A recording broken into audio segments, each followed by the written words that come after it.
everyone. Welcome to Pass the Tea. I'm Sherry Poppins. And I'm Angela Mansberry, and today we are breaking down episode 8 of RuPaul's Drag Race, and this theme was the Rusical.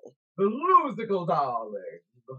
Now, I love a musical, uh, Uh-huh. but this was a weird one. I gotta say, a musical. It was based on social media, and so all of the different queens were different social media apps, and we even had to play Russian bots, which was kind of fun.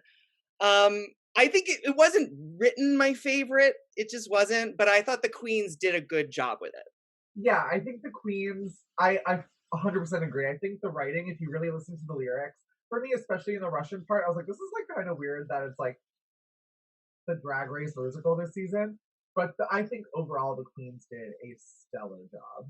Yeah, and who were some of Obviously your there were some highlights, but right. Who were some of your highlights? well, obviously Rose hands down stole the show. I was pleasantly surprised with Utica based on the rehearsal, and also the Russians, Denali and Mick. I think were like my fave four. Yeah, I thought the Russians kind of stole the show. It was fun. They immediately walked on stage and it immediately worked. Yeah, I think that I also thought Tina did a very good job. Tina was very much the MC of the type of event, and that was a hard part. She had the most words of all of the people, and I thought she did a really good job. I thought she did great too. My like one critique of her was like I know that she was going for like a Liza Minnelli look, but I would have liked to see her be Tina Burner and not unless it was written that way. Maybe it was written for her to be a Liza Minnelli thing, but you know what I mean. Yeah, it didn't. You kind of lost her in that role. That's kind of where I felt. Yeah. Yeah, and it was, but definitely was not one of the weakest performances, even though she was in the bottom. But we're jumping ahead. But for our runway looks this week, we had a yellow gorgeous. Ooh. Now, Yeah, this one was a really fun runway. I love when the runway theme is very open ended, so you can really let your creativity flourish. And I think for some of the girls, they really nailed it. I loved Mix, the crash dummy, Gagatrandra. but gorgeous. Who else were some of your tops for the runway? We had two taxi cabs, which I thought both taxi cabs were very good. It was Tina Burner and Elliot with two T's. I think Elliot with two T's edged out Tina a bit, just because it was really well tailored to her. But I have to say, I really like Tina's too. We were talking about it. I love the little The top light. yeah, the tap lights as Yes. the headlights on the car. It was very cute. I really liked it.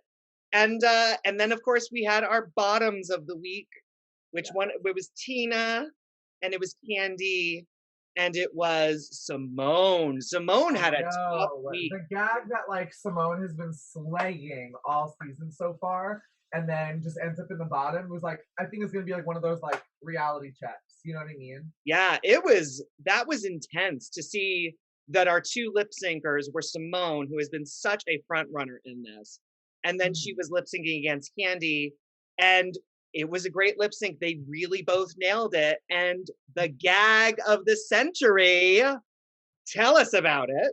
The double save.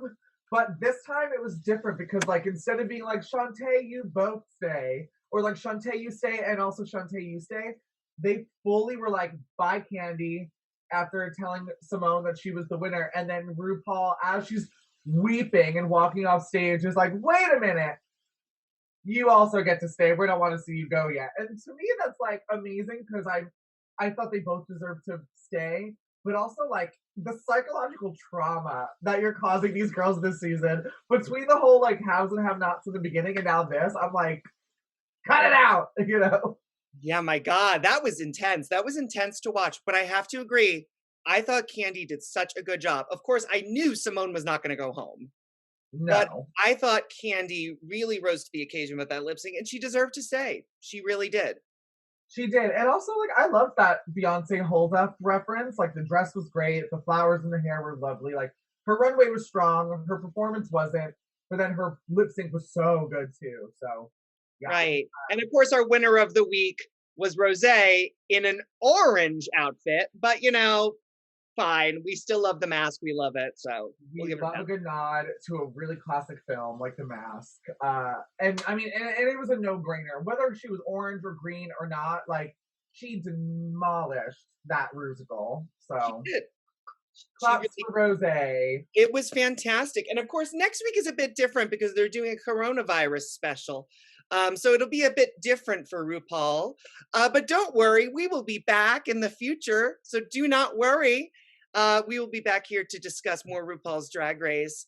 And once again, I am Angela Mansberry. And I'm Sherry Poppins. Until next time, y'all. Cheers, baby. Cheers. Back to Back you, to you, Amber. Amber. Thanks. Thanks.